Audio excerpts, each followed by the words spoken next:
wabarakatuh. Waalaikumsalam warahmatullahi wabarakatuh. Selamat pagi sahabat MUI TV.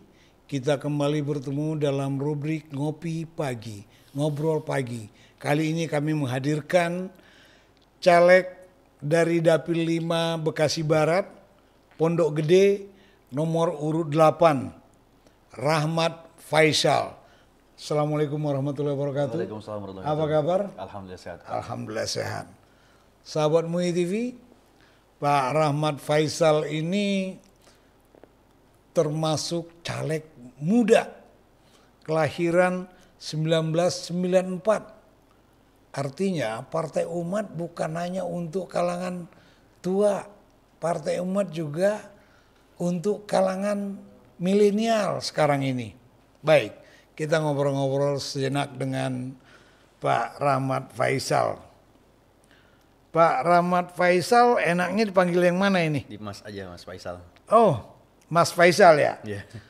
Asli mana Mas Faisal? Asli Bekasi asli. Asli Bekasi? Iya, dari Jaka Sampurna, Pak. Oh gitu? Ya, Lahir di Jaka Sampurna? Betul, Jaka Sampurna di Bekasi Barat. Hah? Itu ya kurang lebih daerah kampung 2 lah. Kok tiba-tiba, ini masih muda ya, kok tiba-tiba Anda tertarik terjun ke partai politik? Gitu. Kalau tiba-tiba sih enggak, Pak. Oh, Jadi enggak. dari sejak SMA memang sudah membuat rencana ya. Artinya di usia saya ke-30-an saya masuk partai politik. Masuk politik ya, bukan partai politik. Masuk politik Iya? karena memang ada ada hasrat ingin bisa memimpin pemerintahan. Entah itu sebagai wakil rakyat atau mungkin ke depan sebagai eksekutif. Iya. Ya. Jadi usia 30 adalah langkah pertama saya untuk memulai. Dan kebetulan memang sekarang belum 30, baru 29. Iya. Jadi curi start.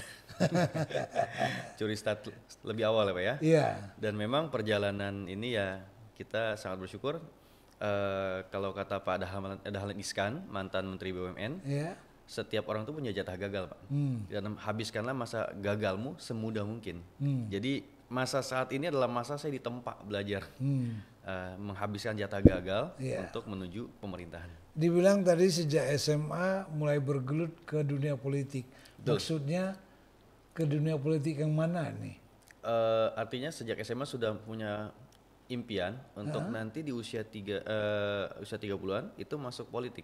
Iya. Entah sebagai apa, saat itu tidak terngiang-ngiang gitu ya. Hanya politik agar suatu saat bisa menjadi ya pemimpin di pemerintahan. Dan bahkan ada impian bisa menjadi menteri mungkin suatu saat nanti. Seperti itu, Pak. Kenapa tertarik sama Partai Umat? Partai Umat itu Kan ada banyak partai yang sudah jadi. Betul, Kenapa Partai Umat masih baru?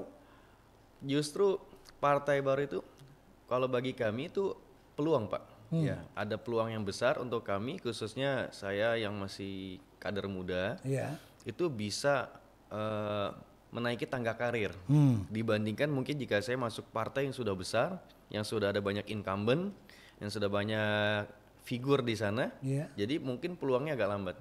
Artinya Faisal ini bisa jadi hanya seperti butiran debu lah yang baru bergabung. Tapi ketika Partai Umat, partai yang baru masih dan ini pemilu pertama, lalu saya bisa membawa semaksimal mungkin perjuangan Partai Umat di Dapil 5 khususnya, itu pasti akan menjadi sorotan dari pusat dan juga daerah. Sehingga karir pun akan lebih cepat naik. Dan saya yakin Partai Umat pun ini adalah satu-satunya partai saat ini yang menurut saya bisa membawa aspirasi untuk masyarakat. Di mana banyak partai lain mungkin kader-kadernya atau anggota dewannya yang sudah membuat sedikit kesalahan mungkin atau banyak hal-hal yang mengecewakan masyarakat. Maka kita hadir partai baru yang belum bernoda. Kita membawa semangat baru dan kita pasti berkomitmen. Ketika memang kita terpilih, kami tidak berusaha untuk tidak mencoreng nama partai maupun nama kami sendiri. Jadi ini peluang sehingga partai bersih. Kalau orang bilang partai A itu banyak yang korupsi. Partai B banyak yang seperti apa. Dari Partai Umat tidak ada noda itu. Ini peluang bagi kami untuk bisa meniti karir jauh lebih melesat dibandingkan partai yang mungkin sudah besar. Iya, tapi kalau kita lihat juga nomor urut Anda nomor urut 8 nih. Kayaknya jauh banget untuk menapak ke nomor urut 1 gitu misal. gitu. Kira-kira tanggapan ada apa? Satu, ketika bicara nomor, saya sudah sounding ke DPP, artinya nomor di pemilu terbuka ini tidak ada yang jadi masalah. Semua punya berhak, suara terbanyak lah yang akan terpilih. Bicara nomor, justru saya bersyukur nih, nomor 8 tuh mungkin bagi saya nomor hoki ya. Oh, oke. Nomor hoki karena tidak putus-putus. Tinggal bagi saya pun nomor itu bukan hal yang menjadi hal yang sangat signifikan masalahnya. Yang penting bagaimana saya bisa berkontribusi ke masyarakat melalui wadahnya Partai Umat. Ketika saya mampu menjadi inspirasi bagi masyarakat, berkontribusi sebanyak-banyaknya, maka nomor itu tidak lagi menjadi urusan. Tapi siapa yang membawakan dia akan jadi berpengaruh. Oke.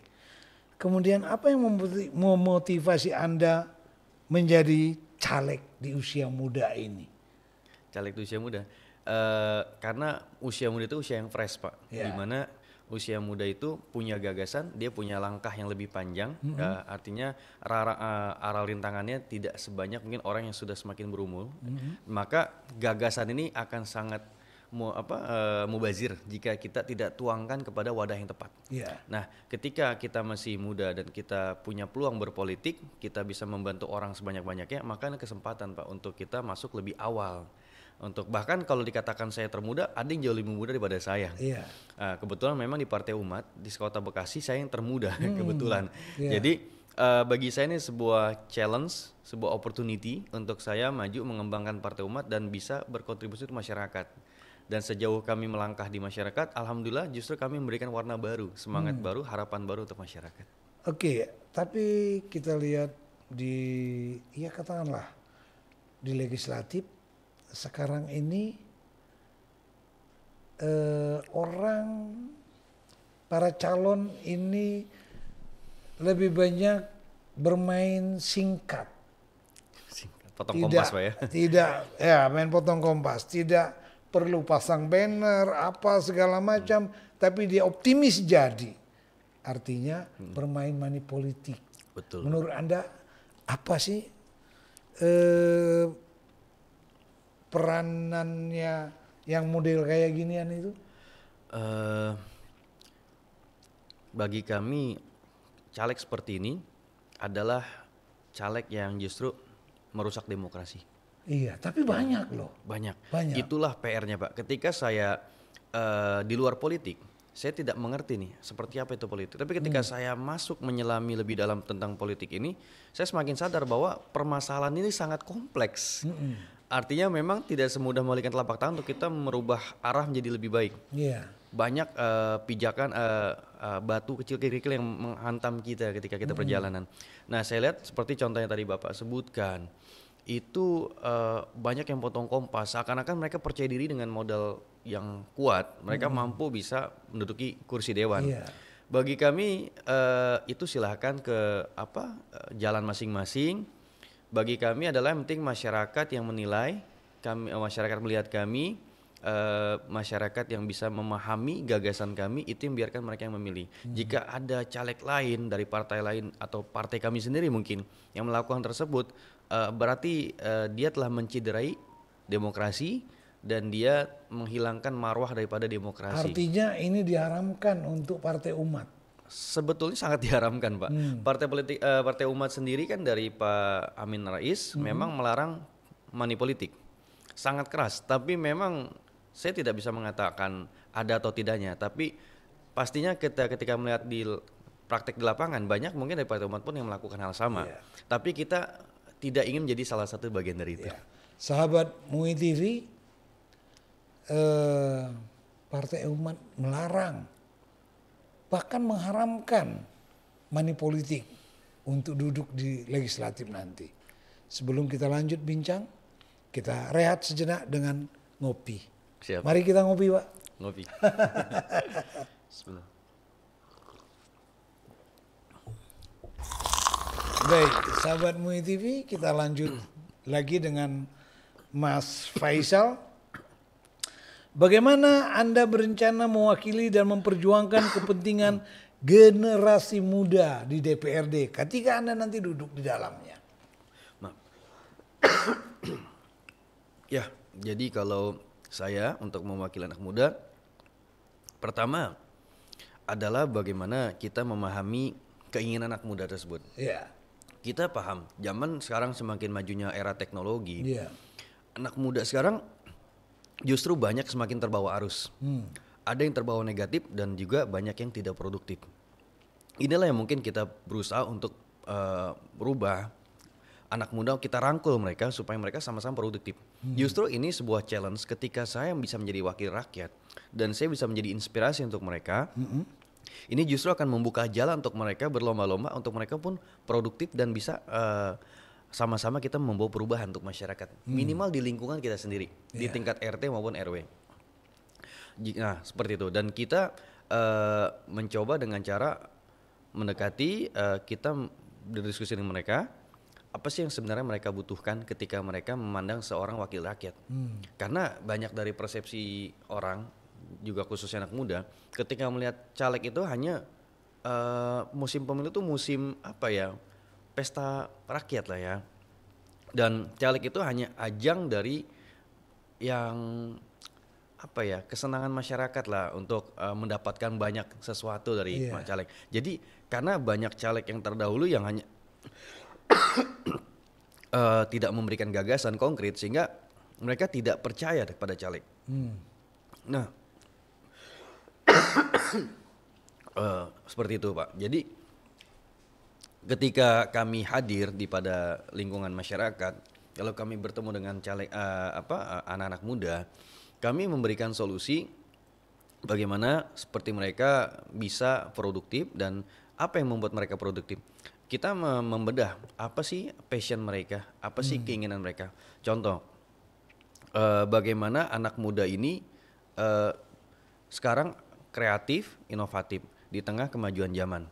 Nah, anak muda yang memang cenderung tidak ingin aktif sebagai pekerja yang berangkat pagi pulang sore misalkan, kita ada solusi sekarang itu memberikan mereka sebuah jalan untuk mereka menjadi seorang misalkan pebisnis online atau sekarang banyak bermunculan freelancer, selebgram, tiktokers, youtubers dan juga banyak hal lain yang mereka biasa lakukan dengan perkembangan zaman ini. Dan kita coba memasuki itu Pak, bagaimana anak muda itu bisa produktif dengan passion mereka sendiri. Dan sebagai wakil rakyat nantinya itu saya membawa suatu program, ya program saya Kampung Umat Berdaya, itu hanya satu, Kampung Umat Berdaya. Kampung Umat Berdaya. Jadi program saya hanya satu, hanya itu aja, Kampung Umat Berdaya. Tapi dalam Kampung Umat Berdaya ini itu mencakupi segala usia. Artinya seluruh elemen lapisan di masyarakat tersebut akan terjamin kesejahteraannya dan keadilan sosialnya bisa diterapkan. Kalau yang paling krusial di daerah Dapil 5 ya, Bekasi Barat, Pondok Gede, apa sih yang paling krusial di wilayah ini yang harus ditangani lebih awal oleh legislatif nantinya? Kalau masalah krusial itu secara general pastinya kemiskinan. Angka di Dapil 5? Ya, secara general di Indonesia khususnya di Dapil 5 pasti kemiskinan Pak. Dimana ekonomi ini sekarang semakin melemah di masyarakat dan masyarakat banyak mengeluhkan ekonominya semakin hari semakin sulit. Dan ini pastinya menjadi PR untuk kita kader muda untuk menuntaskan masalah ini. Apa sih yang membuat masyarakat mengalami hal tersebut dan apa solusi dari kami? Itu saya coba analisa, saya lihat ternyata mungkin banyak faktor. Tidak meratanya misalkan bantuan sosial, tidak meratanya pembinaan sosial, tidak meratanya pemberdayaan sosial. Sehingga dengan hal-hal seperti itu banyak masyarakat yang ada terjadi ketimpangan di masyarakat. Sehingga ada masyarakat yang banyak mengalami dampak penurunan ekonomi. Sehingga dan ini bahaya Pak, karena ketika terjadi seperti itu pastinya angka kriminalitas semakin meningkat. Ya kan, karena pengangguran semakin menjamur di mana-mana. Dan berikutnya juga banyak juga yang lari ke cara pintas untuk meminjam, ya kan, cari pinjaman sana sini tidak bisa, akhirnya meminjam secara online. Dan ini juga menjadi masalah bagaimana masyarakat kita bisa keluar dari lingkaran tersebut. Lalu juga banyak dari mereka yang akhirnya bunuh diri bahkan, stres, akhirnya gila. Dan ini masalah yang sangat krusial juga pastinya. Selain kemiskinan dan juga banyak di Bekasi ini kebanjiran, Pak. Oh, banjir. Banjir, artinya ketika saya turun ke berbagai wilayah di Dapil Bekasi Barat, itu krusial itu banjir, Pak. Bahkan di wilayah saya sebut contoh Keranji. Iya. Ya, di belakang pasar Keranji itu ada suatu perkomplekan panjang, Pak. Itu luasnya itu dari sejak saya zaman sekolah banjir sampai sekarang masih banjir dan belum tertangani. Iya. Ya, saya coba bertemu dengan RT dan RW di sana. Saya coba gali apa sih masalah banjir. Oh, ternyata kompleksnya karena ada faktor ya sepertinya wilayah kali yang padat pemukiman sehingga agak rumit untuk kita memberikan solusi supaya mengatasi banjir. Dan ini ya pastinya ketika memang kami bisa menjadi wakil rakyat, saya berkomitmen memang bagaimana banjir ini bisa secepat mungkin diatasi. Khususnya untuk daerah yang memang sudah saya datangi, saya sudah lihat langsung, saya sudah mendata dan menganalisa, ini mungkin akan kita utamakan, akan kita perjuangkan. Dari situ ketika memang satu kampung, dua kampung berhasil kita memberikan solusi, baru kita secara general kita akan berikan solusi ke wilayah lain supaya kebanjiran ini bisa kita atasi. Kalau gitu Anda benar-benar yakin bisa lolos ke satu kursi legislatif nih? Kita harus yakin pertama ya, harus yakin. Tapi di tengah keyakinan kami itu memang ada kegelisahan juga, Pak. Artinya ketika kami tidak terpilih, ya kami tidak bisa memperjuangkan itu secara lebih maksimal. Tapi ya sejauh ini kami masih yakin. Berapa kursi yang ditargetkan di Dapil 5? 15.000, Pak. Suara. Target kursinya 10 kursi. Target suaranya 15.000. Iya, yang mau diambil Partai Umat berapa kursi? Banyak mengatakan satu kursi sudah alhamdulillah. Oke, satu kursi sudah alhamdulillah ya. Paling tidak ada yang mewakili Partai Umat. Betul, dari Pak. Dapil 5 nanti. Kalau harapan pastinya 2. Iya, baik. Sahabat MUI TV, kita dengarkan apa pesan terakhir dari Pak Rahmat Faisal. Silakan Pak Rahmat Faisal, pesan terakhir Anda. Jadi kalau closing statement saya sebagai caleg muda dan termuda di Partai Umat Kota Bekasi, saya ingin memberikan perubahan sebagaimana selaras dengan apa yang dibawakan oleh Presiden Anies Baswedan, calon Presiden Anies Baswedan, untuk melakukan perubahan demokrasi, khususnya di Kota Bekasi dan Dapil 5 wabil khususnya. Saya ingin memberikan sebuah program yang memang program ini akan kita menggaransi pasti untuk program ini bisa kita jalankan semaksimal mungkin, yaitu programnya Kampung Umat Berdaya. Di mana program ini kita akan memperjuangkan hak RT dan RW kesejahteraannya supaya mereka mendapatkan gaji bulanan khususnya setiap bulan. Dan juga bagaimana bisa mengatasi kemiskinan di Kota Bekasi, kesenjangan sosial ekonomi di Kota Bekasi. Kita juga berkomitmen untuk membantu tunawisma agar mereka juga bisa lebih diperhatikan di Kota Bekasi. Anak-anak yatimnya kita ceriakan, ibu-ibu rumah tangganya kita berdayakan supaya ibu rumah tangga lebih aktif dan produktif. Bagaimana kita bisa memberikan solusi dari limbah di masyarakat supaya bisa kita jadikan ladang uang. Sehingga ladang uang ini terorganisir oleh RT dan RW bisa dikembalikan kepada warga sehingga ibu-ibu mendapatkan uang dari hasil limbah mereka. Sehingga ibu-ibu selain membantu untuk mendaur ulang limbah dan ibu-ibu lebih produktif. Mereka senang masak karena setiap hari mereka masak. Jadi mereka masak tuh senang karena apa? Limbahnya menjadi uang. Itu. Dan UMKM-nya kita akan berdayakan supaya UMKM di Kota Bekasi khususnya itu akan kita berdayakan supaya go digital dan go internasional. Anak mudanya kita rangkul supaya anak mudanya bisa mendapatkan mendapatkan jaminan ya untuk bisa lebih produktif. Bagaimana anak muda yang memang sulit cari kerja, kita akan bekerja sama dengan dinas-dinas terkait bisa agar mereka bisa mendapatkan pekerjaan yang layak. Dan mereka yang lebih cenderung untuk bisnis, kita akan hadirkan pakar agar mereka bisa jadi pebisnis yang sukses. Kalau mereka lebih suka bisnis online, kita akan juga hadirkan pakar. Kita akan membuat pelatihan sehingga mereka bisa jadi pebisnis online yang sukses. Dan jika mereka seorang yang freelancer yang lepas, yang tidak suka terikat, mereka lebih suka menjadi seorang YouTuber TikToker, selebgram, kita akan bantu mereka supaya mereka terwujud. Sehingga ini semua bisa mencakup seluruh lapisan masyarakat dengan Kampung Umat Berdaya. Insya Allah kita akan jalankan itu khususnya di program 100 hari kerja pertama saya sebagai wakil rakyat jika terpilih. Saya akan benar-benar menjalankan ini di seluruh kampung di Bekasi Barat dan Pondok Gede. Seperti itu, Pak. Baik, sahabat MUI TV, jangan lupa jatuhkan pilihan Anda pada 14 Februari 2024 untuk Dapil 5 Bekasi Barat, Pondok Gede, nomor urut 8. Sekali lagi, Pak Rahmat Faisal. Rahmat Faisal. Terima kasih. Assalamualaikum warahmatullahi wabarakatuh. Terima kasih. Ya.